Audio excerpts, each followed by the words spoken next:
पड़ोस में रहने वाली रिया दीदी मुझसे 11 साल बड़ी थीं। बचपन में मैं हर शाम उनके घर खेलने चला जाता था। उनकी मुस्कान देखकर लगता था जैसे सारी दुनिया की परेशानियां गायब हो जाती हैं। एक दिन उन्होंने अचानक मेरी आंखों पर काली पट्टी बांध दी। उनके नरम ठंडे हाथ मेरे गालों को छूते वक्त हल्की से कांप रहे थे। दिल की धड़कन तेज हो गई थी।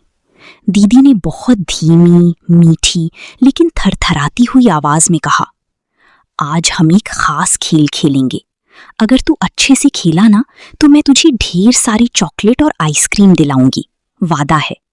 मैं उत्साह से हंस पड़ा, लेकिन पट्टी के अंदर अंधेरी में भी मैं उनकी सांसों की गर्माहट और पास आने वाली हल्की खुशबू महसूस कर रहा था। दिल में एक अजीब सी रोमांचक डर और खुशी का मिश्रण था। लेकिन एक दिन ये खेल पकड़ लिया गया। मेरे पिता बेहद लापरवाह इंसान थे। उन्हें सिर्फ शराब, दोस्त और ऐशो आराम से मतलब था। उनकी आंखों में कभी प्यार या जिम्मेदारी नहीं दिखी। मेरी माँ से उनकी मुलाकात एक पार्टी में हुई थी। दोनों पूरी तरह उलट थे। फिर भी मैं पैदा हो गया, पर मेरे जन्म के कुछ महीनों बाद ही माँ पिता की सारी जमा पूंजी लेकर हमेशा के लिए गायब हो गईं। उस दिन से मैं सिंगल पेरेंट परिवार का अकेला बच्चा बन गया। बचपन में घर अक्सर सूना और अंधेरा पड़ा रहता। पिता रात को देर से आते, कभी कभी तो कई दिन तक गायब रहते। दिल में भयंकर अकेलापन और डर समाया रहता था। पड़ोस वाली आंटी को मुझ पर बहुत तरस आता। वो मुझे अपने घर बुला लेती। वहां रिया दीदी होती, लंबे काले बाल, प्यारी मुस्कान और मेरे लिए हमेशा खुली बाहें।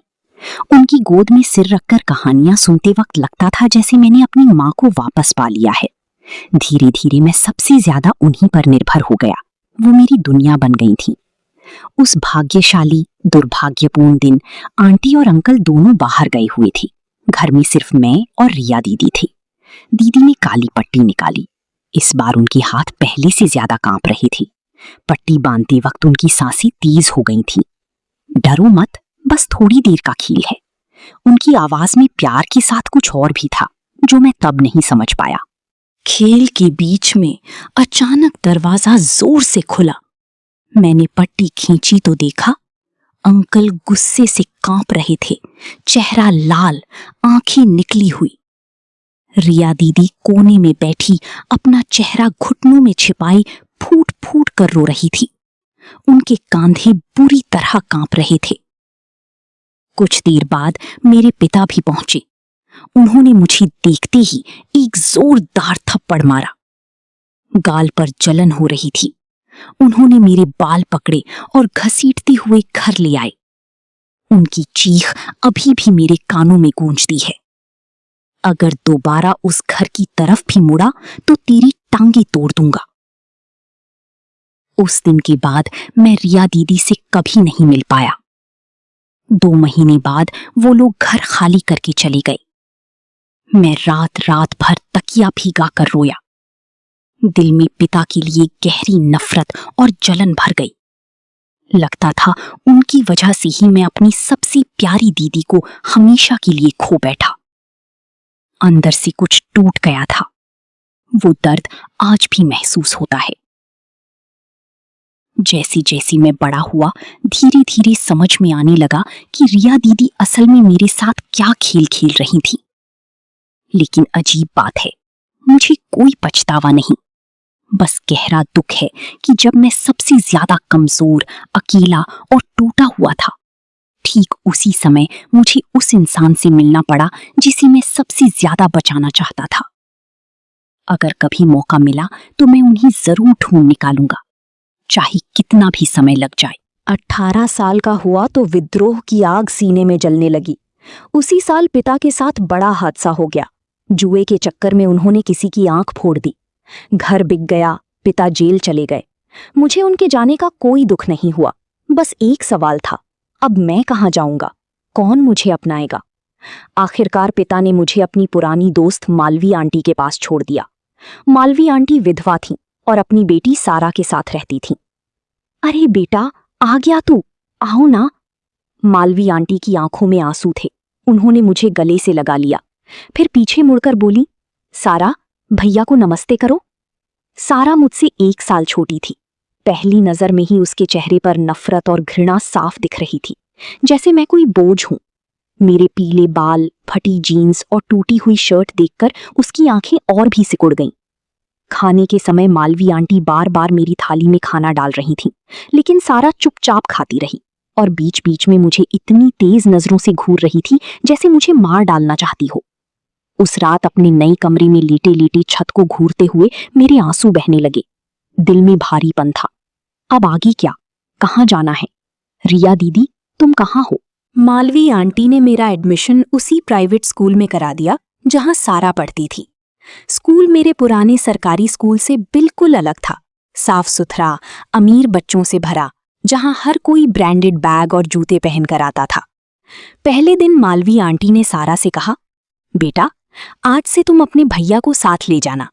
सारा ने तीखे स्वर में जवाब दिया, मैं किसी आवारे के साथ नहीं जाऊंगी। उसकी बात सुनकर मेरे अंदर गुस्सा उबल पड़ा। मैंने उसे घूरते हुए कहा, आंटी ने तुझे बोलने की तमीज भी नहीं सिखाई? जबान कितनी गंदी है तेरी। मैं मुड़ा और बिना रुके वहां से चला गया। पीछे सारा कुछ बड़बड़ाती रही, लेकिन मैंने कान नहीं दिया। स्कूल के गेट पर गार्ड ने मुझे ऊपर से नीचे तक देखा और रोका लिया। यहां ऐसे कपड़ों वाले आवारों का एंट्री बैन है, निकलो। मेरे गाल जलने लगे। शर्म और गुस्से का मिश्रण था। मैं वापस लौट आया और पास की एक साइबर कैफे में घुसकर गेम खेलने लगा। दिल में एक बार फिर वही पुराना सवाल घूम रहा था, मैं कहीं का नहीं हूं। रात को घर लौटा तो मालवी आंटी चिंतित थी। सारा बगल में खड़ी थी, उसकी आंखों में जीत की चमक थी। मैंने सच्चाई बता दी। आंटी ने मेरे कपड़ों को देखा और समझ गईं। उनकी आंखें नम हो गईं। कल मैं खुद तुम्हें स्कूल छोड़ने आऊंगी। अगले दिन क्लास में घुसते ही सारी नजरें मुझ पर टिक गईं। कुछ बच्चे फुसफुसाने लगे। मैं बिल्कुल अलग और फटा हुआ दिख रहा था। टीचर ने मुझे सारा के बगल वाली सीट पर बैठने को कहा। सारा ने मुझे इतनी नफरत से घूरा कि लगा जैसे मैं कोई कीड़ा हूं। ब्रेक टाइम में 2 लड़के मेरी डेस्क पर आए। एक ने मुस्कुराते हुए पूछा, ए, सारा से तेरा क्या रिश्ता है? वो तेरी गर्लफ्रेंड है क्या? मैंने उन्हें इग्नोर किया। जब एक ने मेरा फोन छीनने की कोशिश की तो मैं उछलकर खड़ा हो गया और दोनों को जोर से धक्का दिया। दफा हो जाओ यहां से। शाम को स्कूल के बाहर उन्होंने मुझे 3-4 लड़कों के साथ घेर लिया। सारा दूर खड़ी घमंड भरी मुस्कान के साथ सब देख रही थी। एक लड़के ने मुझे धक्का दिया और बोला, सारा से दूर रह, समझा? मेरा खून खौल गया। बचपन की सारी कुंठा, गुस्सा और दर्द एक साथ बाहर निकल आया। मैंने दोनों को बुरी तरह पीट दिया। मुक्के इतने जोरदार थे कि उनका खून निकल आया। सारा दंग रह गई। उसकी आंखों में हैरानी और डर दोनों थे। उस रात मैं घर नहीं गया। एक सस्ते होटल में कमरा लिया। बेड पर लेटे लेटे आंसू निकल आए। दिल टूटा हुआ था। अब किसी के रहम पर नहीं जीना, खुद का रास्ता बनाऊंगा। अगले दिन मैं स्कूल गया तो माहौल पहले से अलग था। सब फुसफुसा रहे थे। ब्रेक में वही लड़का जिसे मैंने पीटा था चोट वाले चेहरे के साथ आया और जोर से बोला, अरे देखो, ये तो उस कैदी का बेटा है, जेल गई थी इसकी बाप। पूरी क्लास सन्न रह गई। मेरे पैरों तले जमीन खिसक गई। गुस्सा, शर्म और दर्द का तूफान उठा। मैं बिना कुछ कहे स्कूल से भाग गया। सीधा मालवी आंटी के घर पहुंचा। घर में सन्नाटा था। मैं सीधा सारा के कमरे की तरफ भागा। दरवाजा अंदर से बंद था। मैंने जोर जोर से दरवाजा पीटना शुरू कर दिया। सारा, बाहर निकल। तूने सबको बताया ना? तूने सबको बताया कि मेरा बाप मुजरिम है? अंदर से उसकी कांपती हुई आवाज आई, मुझे नहीं पता। तू पागल हो गया है क्या? अभी भी नाटक, तू ही थी ना? मैंने जोर से लात मारी। दरवाजा खुला। सारा डरी हुई खड़ी थी, आंखों में आंसू और चेहरे पर नफरत। हाँ, मैंने ही बताया। तो क्या एक मुजरिम का बेटा मेरे घर और मेरे स्कूल में रहने के लायक नहीं है? उसकी बातें चाकू की तरह लगी। गुस्से में मैंने उसकी बातें चाकू की तरह लगी। गुस्से में मैंने उसकी नाइटी का कॉलर पकड़ लिया और उसे सोफे पर धकेल दिया। वो रोते हुए मुझे घूर रही थी। अचानक मेरे अंदर कुछ टूट गया। मैंने खुद को रोका। मैं क्या कर रहा हूं? मैं तेजी से अपने कमरे में गया, कुछ कपड़े बैग में ठूंस लिए। जाते वक्त टेबल पर 300 रुपए रख दिए और बिना मुड़े घर से बाहर निकल गया। आंखों में आंसू थे, दिल में भारीपन था। मैं बाहर निकल आया। रात का अंधेरा, सड़क की ठंडी हवा और दिल में उठता तूफान, सब कुछ एक साथ था। आंखों से आंसू बह रहे थे, लेकिन मैं उन्हें पोंछ भी नहीं रहा था, बस तेज तेज चलता रहा। उस रात मैंने 600 रुपए महीने वाला एक छोटा गंदा सा कमरा किराए पर ले लिया। दीवारें टूटी हुई, छत से पानी टपकता था, लेकिन मुझे फर्क नहीं पड़ रहा था। अंदर से चीख निकल रही थी, क्यों हर कोई मुझे धक्का देता है? क्यों मैं हर बार अकेला पड़ जाता हूं? मैं फर्श पर बैठकर सिर पकड़ के रो पड़ा। रिया दीदी की याद आ रही थी, पिता की नफरत, सारा की घृणा, सब कुछ एक साथ गली पर रस्सी की तरह कस रहा था। जल्द ही मैंने पास के सबसे बड़े केटीवी क्लब में वेटर की नौकरी ढूंढ ली। दिन की शिफ्ट 100 रुपए, रात की 120। मैंने बिना सोचे रात वाली शिफ्ट चुन ली। ज्यादा पैसे चाहिए थे रिया दीदी को ढूंढने के लिए। हर रात शोर, नशे में धुत लोग, चीखती हंसी और झूठी मुस्कानी। मैं ट्रे लेकर घूमता, लेकिन अंदर से मर रहा होता। कई बार तो ग्लास रखते वक्त हाथ कांप जाते। एक हफ्ते बाद मैनेजर मेरे पास आया। लड़की, तेरी फेस कटिंग और पर्सनालिटी जबरदस्त है, मेल मॉडलिंग ट्राई कर, काम कम, पैसा ढेर सारा। मैंने चुपचाप इनकार कर दिया। पिता का चेहरा याद आ गया, वो हैंडसम चेहरा जिसने सिर्फ दर्द ही दिया। मुझे घिन आ रही थी। मैं भले ही गरीब हूं, लेकिन अपना स्वाभिमान बेचने नहीं आया हूं, दिल में चिल्लाया। एक रात जब मैं काम से लौटकर गहरी नींद में सो रहा था, तो मुझे एक अजीब सा सपना आया। पहले सपनों में हमेशा पड़ोस वाली दीदी आती थी, पर इस बार सारा की वो डरी हुई और नम आंखें बार बार सामने आ रही थीं। मैं हड़बड़ा कर उठा और बाथरूम में जाकर ठंडे पानी से नहाया। तभी फोन बजा। स्क्रीन पर मालवी आंटी का नाम चमक रहा था। थोड़ी देर झिझकने के बाद मैंने फोन उठाया। शाओयू, मुझे 1 हफ्ते के लिए काम से बाहर जाना पड़ रहा है। सारा घर पर अकेली है और मुझे चिंता हो रही है। क्या तुम उसका ख्याल रख सकते हो? उन्होंने तुरंत 2000 रुपए ट्रांसफर कर दिए। उन पैसों को देखकर और उस सपने के बारे में सोचकर मेरा मन भारी हो गया। कुछ सेकंड बाद मैंने हाँ कह दिया। आखिर पैसों को कौन मना करता है। अगले दिन से मैं उसके स्कूल खत्म होने के समय पर गेट के पास इंतजार करने लगा। जब सारा ने मुझे देखा तो वो हैरान रह गई। फिर उसके चेहरे पर वही पुरानी नफरत आ गई। वो कुछ नहीं बोली और सिर झुकाकर आगे चलने लगी। मैं भी चुपचाप उसके पीछे चल दिया। हम दोनों पूरे रास्ते खामोश रहे। घर पहुंचते ही उसने चाबी से दरवाजा खोला और सीधा अपने कमरे में घुस गई। मैं कुछ देर लिविंग रूम में खड़ा रहा, फिर नीचे जाकर दुकान से खाने का पैकेट और दूध खरीदा, उसे मेज पर रखा और अपनी नाइट शिफ्ट के लिए निकल गया। दूसरा दिन, तीसरा दिन और चौथा दिन बिल्कुल इसी तरह बीता। वो आगे चलती, मैं पीछे। घर पहुंचकर वो कमरे में बंद हो जाती। मैं खाना लाकर मेज पर रखता और काम पर चला जाता। हमारे बीच एक शब्द भी नहीं हुआ। ये अजीब सा सिलसिला 5वें दिन तक चला। 5वें दिन शाम को मैं हमेशा की तरह 10 मिनट पहले स्कूल गेट पर पहुंच गया, पर काफी देर तक सारा कहीं नहीं दिखी। वक्त बीतता जा रहा था और मेरी शिफ्ट का टाइम होने वाला था। मुझे गुस्सा आने लगा। आखिर जब सब्र जवाब दे गया तो मैं सीधा स्कूल के अंदर घुस गया। सिक्योरिटी गार्ड को शायद मेरे ये पीले बाल याद थे। उसने मुझे देखा पर रोका नहीं। स्कूल की बिल्डिंग एकदम शांत हो चुकी थी। मैं तेजी से उसकी क्लास के पास पहुंचा। पिछला दरवाजा खुला था। मैंने अंदर झांका तो पूरी क्लास खाली थी। बस वो अकेली अपनी डेस्क पर सिर झुकाए बैठी थी। उसके कंधे हल्के से कांप रहे थे।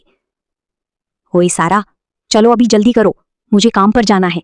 तुम्हारे लिए रुकने का वक्त नहीं है मेरे पास। उसे लगा कि अब मुझे सच में गुस्सा आ रहा है, तो उसने जल्दी से अपना बैग उठाया और सिर झुकाए मेरी तरफ आने लगी। पिछले कुछ दिनों की तरह ही वो आगे चल रही थी और मैं कुछ कदम पीछे। ढलती सूरज ने हमारी परछाइयों को काफी लंबा कर दिया था। हम दोनों के बीच बस एक भारी खामोशी थी। जैसे ही हम स्कूल के गेट से बाहर निकले, मुसीबत सामने खड़ी थी। 3 गुंडे हमारा रास्ता रोके खड़े थे। उनका लीडर हाथ मलते हुए सारा की तरफ बढ़ने लगा। अरे शियाओ सारा, स्कूल खत्म? हम लोग कब से तुम्हारा इंतजार कर रहे हैं। चलो कहीं घूमने चलते हैं। सारा डर की मारी वहीं रुक गई। उसका चेहरा सफेद पड़ गया था। मैंने फौरन उसे खींचकर अपने पीछे किया और उन गुंडों के सामने खड़ा होकर ठंडे लहजे में कहा, दफा हो जाओ यहां से। गुंडे गालियां देते हुए मुझे घेरने लगे। हमारी भाई की नजर इस बंदी पर पड़ी है, ये इसकी किस्मत है, तू बीच में मत आ। मैं आखिरी बार कह रहा हूं, दफा हो जाओ। तू होता कौन है बे? हट रास्ते से साली। तभी एक गुंडे ने मुझ पर मुक्का चलाने की कोशिश की। मैंने फुर्ती से खुद को बचाया और अपने मोबाइल की नुकीले किनारे से उसकी नाक पर जोरदार वार किया। वो दर्द से चीख उठा। बाकी दोनों डर की मारी उसे लेकर वहां से भाग गई। मैंने एक गहरी सांस ली और कांप रही सारा का हाथ पकड़कर वहां से निकल गया। सोसाइटी के पास पहुंचकर मैंने उसका हाथ छोड़ा। तुम इतनी देर तक स्कूल से बाहर नहीं आ रही थी, क्या इन्हीं गुंडों की वजह से? उसने सिर नहीं उठाया, बस धीमी आवाज में हूं कहा। अगली बार ऐसा कुछ हो तो सीधा मुझे बताना। क्लास में अकेले दुबक कर बैठने से क्या होगा? सारा ने कहा। ठीक है, समझ गई। चलो अब जल्दी ऊपर जाओ। शुक्रिया। मैं बिना पीछे मुड़े तेजी से निकल गया, पर मुझे महसूस हो रहा था कि उसकी नजरें काफी देर तक मुझ पर टिकी रहीं। अगले 2 दिनों में सारा में बदलाव आ गया। अब वो पहले की तरह मुझसे दूरी बनाकर आगे आगे नहीं चलती थी, बल्कि बिल्कुल मेरे बगल में चलती थी। अगर कोई लड़का उसे मुड़कर देखता तो वो अनजाने में थोड़ा और मेरी तरफ झुक जाती। रविवार की रात जब मैं अपनी आखिरी नाइट शिफ्ट के लिए तैयार हो रहा था, तभी मालवी आंटी का मैसेज आया। श्याओ यू, मैं वापस आ गई हूं। इन कुछ दिनों के लिए तुम्हारा बहुत बहुत शुक्रिया। कल रात घर पर खाने के लिए आना। मैंने सोचा कि काम पूरा किया है तो एक बार मिलकर सब साफ कर देना चाहिए, और मैंने काफी समय से ढंग का खाना भी नहीं खाया था। मैंने ठीक है लिख दिया। सोमवार की शाम वादे के मुताबिक मैंने मालवी आंटी के घर का दरवाजा खटखटाया। दरवाजा खुलते ही मैं दंग रह गया। आंटी ने बैंगनी रंग की रेशमी ड्रेस पहनी थी और हल्का मेकअप किया हुआ था। उन्हें देखते ही मैं हक्का बक्का रह गया और मेरी गली से शब्द नहीं निकल रही थी।